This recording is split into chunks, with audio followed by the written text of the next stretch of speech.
things you looked over take from last night's second half offensive issues you would point to what is sort of the culprits of why drives couldn't be sustained? Yeah, I think it was really just small things here and there. A penalty at the wrong time, an incompletion here or there. And then they kind of went on a run of really good complementary football, and that kind of what happens. Games late in the season, December, January, they're won when teams can put together, a good run, a good stretch of complementary football late in the game. That's what they did with the special teams touchdown, a couple stops on defense, and then another touchdown. So that's kind of the story of the second half there. The numbers have been pretty, I don't want to say jarring, but different as far as when you play quality opponents, the offensive successes, to when you play maybe lesser opponents. As you look at that, is it schematically things you're doing? Is it just the fact you're playing better teams? What has been the primary issue you think that you haven't had the offense you want to get to in those games? It's a good question because when we watched the film the following day after playing these teams, the schemes are the schemes, and there's still success being had within the scheme.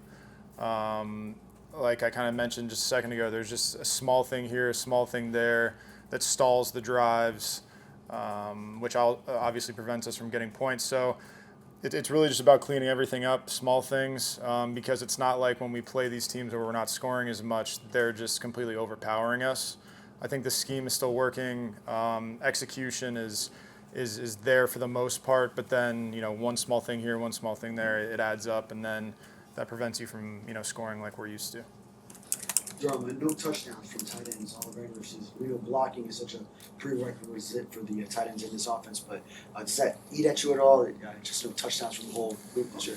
No, it doesn't. I think in general we have a pretty selfless tight end room in terms of individual statistics and stuff. And like you said, we kind of understand our role within the offense. We produce when our number's called, but we do a lot of other things within the offense. And then in the red zone, it's kind of a crapshoot a lot of the time. It's if you're running the ball well, the running backs are going to score a lot. If Tyreek is being Tyreek, he's going to score a lot, things like that. So those are things you can't really control, and I don't think it really affects anyone in our room. Durham, a lot is going to be made about the weather in Kansas City this weekend. I don't know if you saw, but it's supposed to be a low of 0.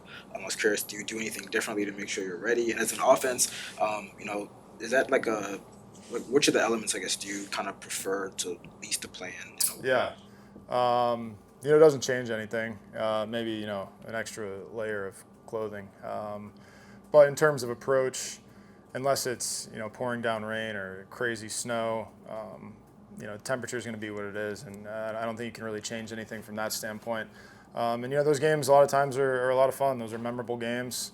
Now that it's a playoff game as well, I think the guys are excited about it. And, I mean, if you're not excited about playing in 0-degree weather in Kansas City in Arrowhead for a playoff game, then you shouldn't be doing this. So I think the guys are excited about it. There's going to be people who think Miami team, flash, high-scoring offense going to a cold weather. These guys don't have a chance. What would you say to people who have that kind of skepticism for you? I mean, I think if you're saying that, I get the narrative there, but I think that you're kind of overlooking the guys in the locker room. Just because the narrative has been all year that we're, the fast, flashy team, I don't think that necessarily means that we're soft or scared of the elements because, the weather's better down here. So the guys in that locker room, obviously we come from all over too. It's not like we've all lived in Miami our entire lives. So we've dealt with elements before, and, like I just mentioned, it's a playoff game. If you can't get up for that, and regardless of the weather, then this isn't for you. So. Durham, if I'm not mistaken, you have career best in receptions and receiving yards this year. What have you thought about your season as a receiver?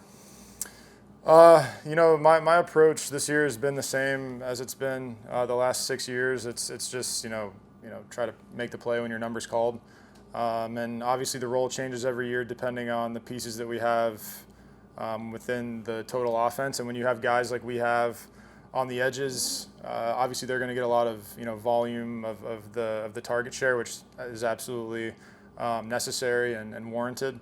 But then you just have to produce when your number's called. When they do things and they lean towards those guys a little bit, and there's maybe openings in the zones. when your number's called, you make the play, and that's really just how I'll continue to approach it.